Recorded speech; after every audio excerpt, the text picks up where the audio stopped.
malaikat Jibril itu hanyalah utusan Allah. Bismillahirrahmanirrahim. Qul man kana aduwwan li Jibril fa innahu nazzalahu ala qalbika biiznillah. Dan memang Jibril itu adalah Roh Kudus. Andalah yang mempertuhankan Roh Kudus. Kami tidak. Jibril kami tidak tuhankan, karena dia hanya utusan Tuhan kami, yaitu Allah Azza wa Jalla. Lalu kemudian saya sudah menjelaskan Tuhan mengurus makhluknya. Apakah itu adalah babu? Tidak. Justru karena dia maha kuasa, maka semua aspek yang ada pada dirinya itu meliputi segala apa yang ada di langit dan apa yang ada di bumi. Itu maksudnya mengurus. Tidak ada sesuatu yang lepas dari untaian yang lepas daripada penglihatan daripada Allah, pengetahuan daripada Allah. Tidak ada yang bisa lepas dari pengetahuan Allah. Semua di dalam kuasa Allah.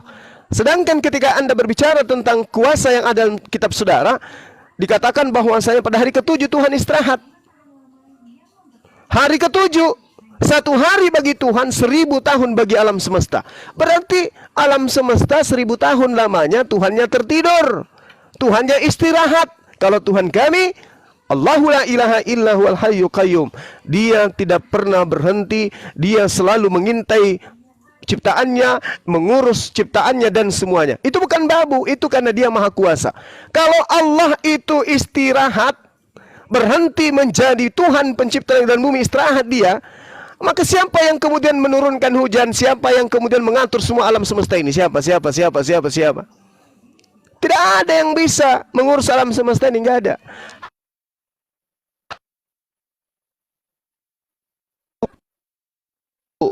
Satu. Ya, sekira sampai di sini ya, saudara-saudara Mebos, di dalam Roma 8:24 kita bekerja dan segala sesuatu untuk mendatangkan kebaikan bagi mereka yang mengasihi Dia, yaitu bagi mereka yang terpanggil sesuai dengan rencana Tuhan. Tuhan Anda ikut bekerja sampai hari ini. Demikian, silakan. Oke, terima kasih. Paparan Bang Juma sangat bagus sekali. Dia mengatakan waktu Tuhan dengan waktu manusia itu berbeda. Itu dijelaskan di dalam perjanjian baru ya, yaitu di 2 Petrus 3-8. Jadi bagi Tuhan itu satu hari, tetapi manusia itu 1000 tahun. Jadi ketika Yesus turun ke dunia 33 tahun, berarti kalau kita kalikan, berarti Yesus berada di bumi tidak sampai 1 menit. Apakah Tuhan meninggalkan tahtanya 1 menit? Apakah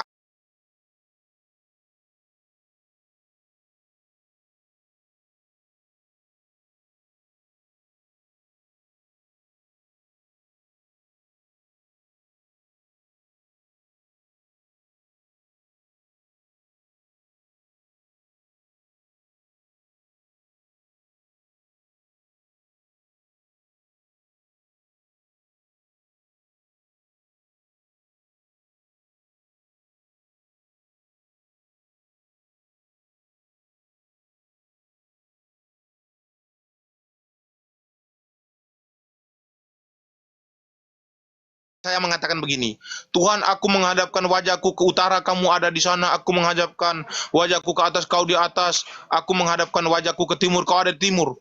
Itulah yang disebut Tuhan Maha Hadir. Tuhan itu hadir di mana-mana. Tuhan itu bisa berbicara dengan manusia, berbicara dengan manusia yang sedang berada di Amerika, berbicara dengan manusia sedang berada di Eropa ataupun Arab. Dalam waktu yang bersamaan itu bisa. Jangan Bang Juma tafsirkan bahwasan ketika Tuhan berbicara dengan seseorang di Amerika, lalu berbicara dengan seorang di Indonesia ataupun di Arab, dalam waktu yang bersamaan itu Bang Juma mengatakan Tuhan itu ada 3 atau 4. Enggak. Itulah sama seperti Tuhan kami. Tuhan kami itu disebut Maha Hadir. Itu kenapa? Dia bisa berada di mana-mana, dia bisa berbicara dengan siapapun dalam waktu yang bersamaan. Bisa.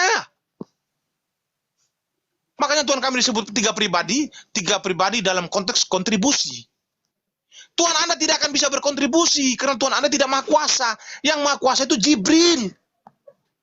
Kalau Tuhan Anda itu maha kuasa, apa yang sudah dilakukan Tuhan Anda yang disaksikan banyak orang? Tong kosong garing bunyi, Pak. Di sini kamu tidak akan bisa membuktikan apa-apa kepada saya ketika saya menuntut itu. Jadi ketika klaim-klaim kosong yang ada di dalam kitab Anda itu tidak akan bisa dibuktikan apa-apa. Tetapi kalau Anda mengatakan yang maha kuasa itu Jibril, ya saya setuju. Jibril itu bisa maha kuasa. Dia bisa menjadi manusia. Jadi seharusnya itu Anda tuhankan itu bukan Tuhan Anda, tetapi Jibril. Masa setan bisa menjadi manusia? Setan bisa berubah wujud? Tuhan Anda tidak bisa. Di mana kemahakuasaannya? Lalu Anda mengatakan begini, Tuhan saya itu setiap hari sibuk mengurusi makhluknya. Sudah saya katakan tadi, itu babu itu. Tuhan itu segala sesuatu sudah dikonsepkan semua. Ketika Tuhan sedang berada di bumi untuk berbicara dengan nabi-nabinya, apakah alam semesta akan hancur? Enggak, sudah dikonsepkan. Tanpa dikonsepkan pun, Tuhan itu sudah bisa mengatakan hanya dengan mengatakan kun fayakun, selesai. Jadi janganlah pernah menyamakan Tuhan itu seperti babu yang setiap hari itu sibuk mengurusi. Jangan, beda itu. Manusia dengan Tuhan itu berbeda. Tuhan sudah mengonsepkan segala sesuatu, tetapi manusia tidak. Manusia bisa mengkonsepkan cerita, tetapi tidak absolut. Tuhan itu absolut. Ketika dia mengkonsepkan segala sesuatu itu absolut. Maka di dalam hadis menjelaskan, manusia sebelum diciptakan itu 50 tahun itu sudah dikonsepkan, sudah ditentukan takdirnya. Alam semesta itu belum diciptakan, 50 tahun itu sudah ditentukan nasibnya. Sudah. Maka itu Bang Juma, saya ingin mengatakan sekali lagi bahwasan, jangan pernah mengukur kemahakuasaan Tuhan Bang Juma ya. Saya tidak mengatakan Tuhan saya ya. Karena Bang Juma tidak akan bisa mengukur kemahakuasaan Tuhan saya, karena Tuhan saya bisa membuktikan secara langsung kepada ciptaannya.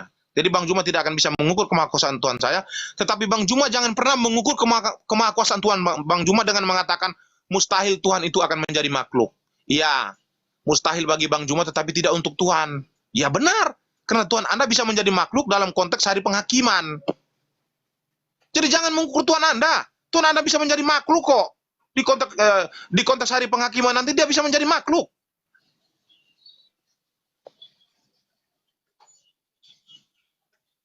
Sekali ingin mengatakan kepada Anda bahwa jangan pernah mengukur kemahakuasaan Tuhan dengan menggunakan kemampuan akal dan logika manusia berpikir, karena manusia bukan absolut tetapi Tuhan absolut. Manusia tidak akan bisa menjadi monyet tetapi Tuhan bisa menjadi manusia. Kenapa? Karena manusia bukan maha kuasa tetapi Tuhan maha kuasa. Tuhan kami adalah Tuhan yang maha kuasa, bisa menjadi manusia, bisa menjadi awan, bisa menjadi api untuk mendekatkan dirinya kepada makhluknya. Tetapi Tuhan Anda tidak bisa. Tuhan Anda klaim kosong, tidak akan bisa membuktikan apa-apa, maka Tuhan akanlah Jibril sebagai Tuhan karena dia bisa berinkarnasi menjadi manusia. Silakan Bang Juma.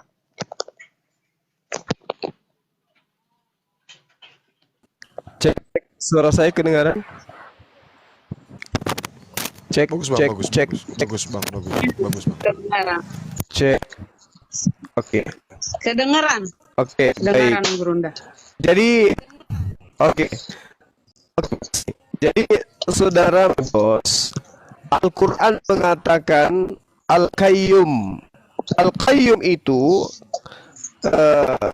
akar katanya adalah kaum kama yakumu, artinya selamanya dia itu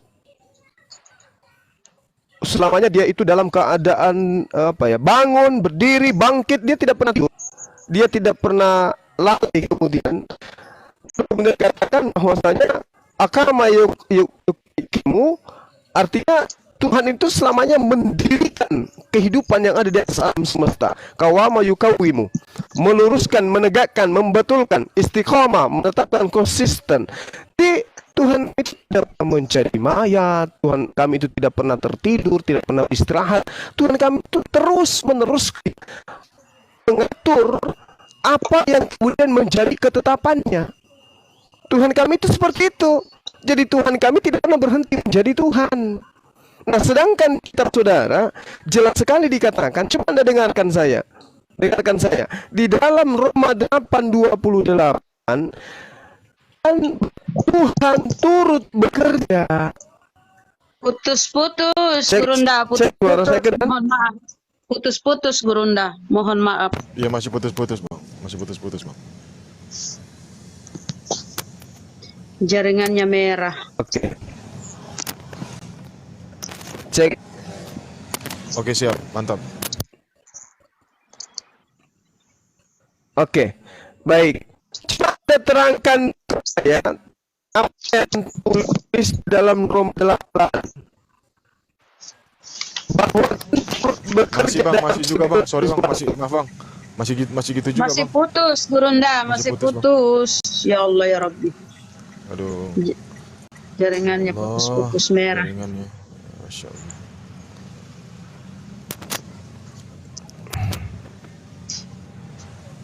cek. Ya, mantap, Nah, ini, mantap. ya, Bagus. ya, siap. Bagus. Lanjut Gurunda.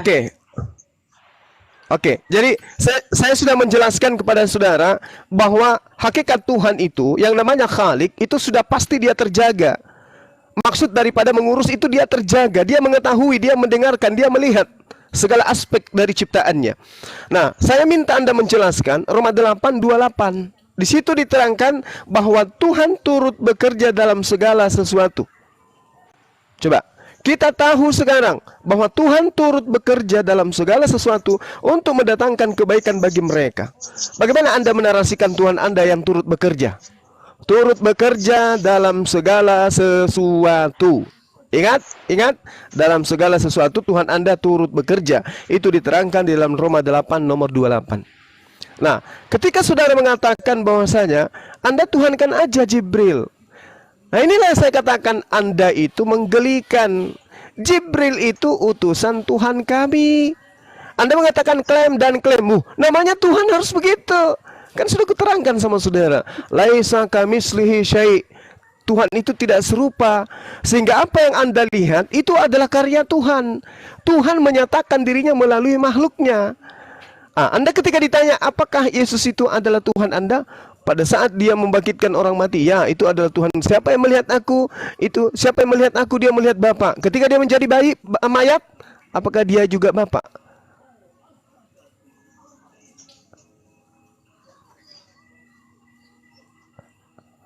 Anda mengatakan tidak. Jadi gimana tuh?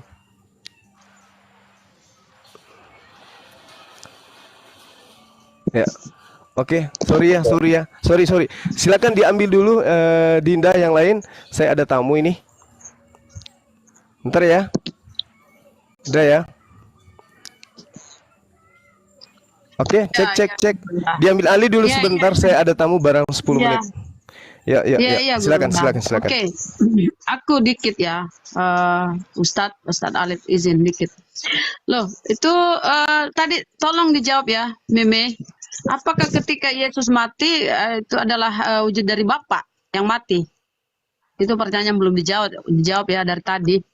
Dan kedua gini loh, kalau kamu menghubungkan Tuhan yang disembah, apa yang dituhankan oleh nabi-nabi terdahulu ya, misalnya Musa ya. Nah, coba kamu cari ya data di Bible atau di Perjanjian Lama itu bahwa Tuhan akan inkarnasi menjadi manusia Yesus. Kalau ada itu ya barulah kita percaya bahwa Tuhan atau Yahweh atau Hasem atau YHWH apa ya Allah ya Rabbi itu ya namanya Tuhannya Musa yang inkarnasi menjadi manusia Yesus. Kalau ada datanya ya bolehlah kamu sampaikan, bolehlah kamu mengklaim bahwa yang disembah Musa itu pula yang kau tuhankan ya teman-teman Kristen kalau ada itu. Tetapi selama saya membaca tuh kayaknya nggak ada ya. Silakan Meme. Aku yang lain ya. Silakan.